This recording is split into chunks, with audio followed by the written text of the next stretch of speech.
Hello, I'm Brian Glick. I'm the Editor-in-Chief of Computer Weekly. In this video, we want to talk to you about spend management. Now, when you hear that phrase, maybe your initial reaction is, I don't need to know about spend management.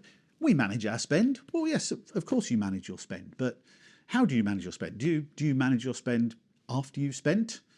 You probably know what you're going to spend, but are you actually managing your spend as it's happening? How effectively and efficiently are you doing that? And that's sort of what we want to try and explore in a bit more detail in this, is exactly how do you best manage your spend management. That will come a lot clearer as we talk about it.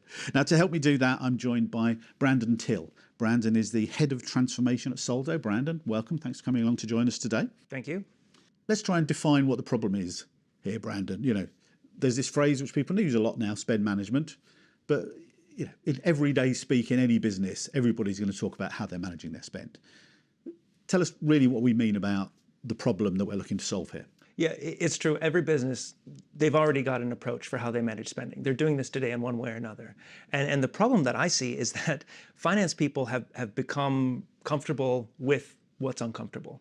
On a personal level, I think it happened to me when I was 18. I had a dental surgery. I had to get a fake tooth put in, and it felt a little tight, felt a little odd, and wasn't great. It was kind of, but I was like, I didn't know what it was supposed to be like, and it was uncomfortable until for 18 years, until I was 36. I went to a new dentist, and as I'm laying back in the chair, bright light in the face, he pulls out a camera and starts taking pictures of my mouth, and I'm like, well, this has never happened before.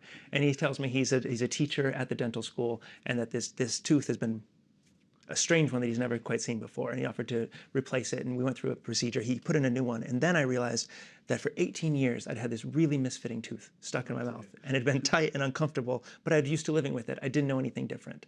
And that's really the problem with spend management. We get used to how we're dealing with the process. We get used to our approach, and we think this is normal because we don't know anything different. But in reality, especially with the decentralized spend of handling employee expenses and this business spending that doesn't fit through the procurement processes, it tends to be slow and it's messy and it's retroactive of collecting receipts and what did we spend, and closing end of the month is a big headache. And it's this pain that finance has just gotten used to dealing with, and they don't realize that there's new approaches, there are better ways to automate this away, to ease up, to make it a more comfortable day-to-day life for people. You'll forgive me if I say now, let's explore a little more how to take a bite out of that problem.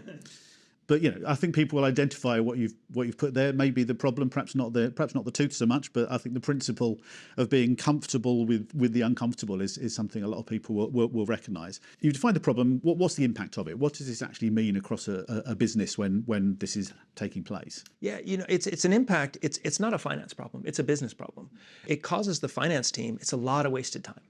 They're worrying about these piddly little things when they could be doing probably some more strategic or important work. And that's the chasing receipts. That's the matching it to budget, matching it to bank. And we did a report with Forrester last year, and they found that finance people could be saving 80% of the time on generating the monthly reports that they do every month. And they could be saving, I think it's 62% of time just managing employee expenses. And at the same time, as a business problem, employees are spending twice as long as they need to handling their own expense claims. So that's part of it. The other thing would be the employees paying out of pocket. Is that still okay? The Ipsos did a report where it showed that causes 61% of employees discomfort in their own personal finances because they're paying for work expenses out of pocket. So as in a cost of living crisis and in the state of affairs, is that still okay to be asking employees to be paying out of pocket? So I'd say those two things.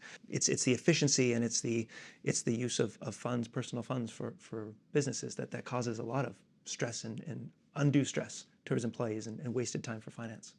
I mean, as a manager who has to do a monthly report, I would absolutely jump at the opportunity to save 80% of the time that gets taken doing something like that, and I'm sure a lot of people would as well. So, how do I go about doing this? Well, how does an organisation achieve that sort of scale of time saving and efficiency saving? Yeah, I think it's a good point you bring up. It's that for most people you have to do this as part of your day-to-day work, but you don't have a KPI towards filling out your expense reports. So to fix it, it's about looking at what's this process of spending in a business, and how do you take a new approach as finance? How do you say, you know what, I'm here to be a partner to people who don't want to be doing this, to help alleviate the load for my team. And you have to look at how does business spending happen? And really it breaks down to 3 stages. You make the payment. That's sort of the middle stage. Before that, there's this rule of governance. So you have rules you put in place whether it's access to money, what approval processes do you go through, what can you spend on certain things, and the rules and the governance you put in place before you make the payment, which is step 2, and then you make the payment to buy something that you need for work or to do your job, and the last is the review, that collecting the receipt, enriching the data, reconciling it, matching it. So those 3 stages: government, payment, review, and looking at then across those stages, where's your approach falling short, and where can your approach be improved, and that's your approach to spend management. Okay, so we've got these 3 stages: governance, payment, review. Let's go through them one by one, perhaps. You said in your previous answer there, within each of those there are sort of signs you can spot that give you clues as to how you could be doing this better. So let's start first of all then with governance. Talk us through governance. What are the signs you're looking for there, and what can you do about it?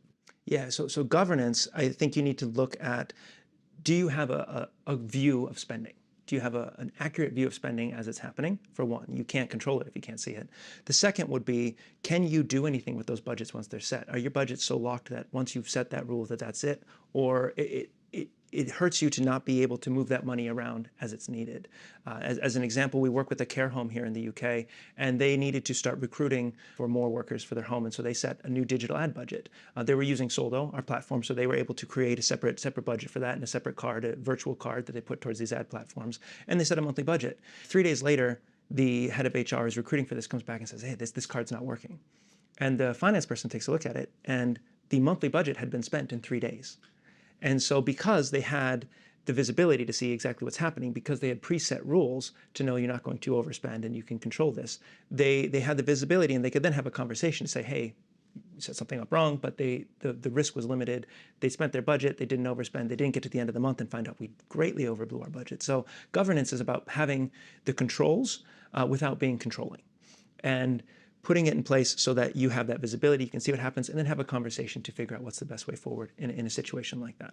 Okay, yeah, that's all I think clearly explained. So governance, look out for those sort of errors in spending and misspending and running out of budget, spending things too quickly. The next stage you explained then was the payment stage.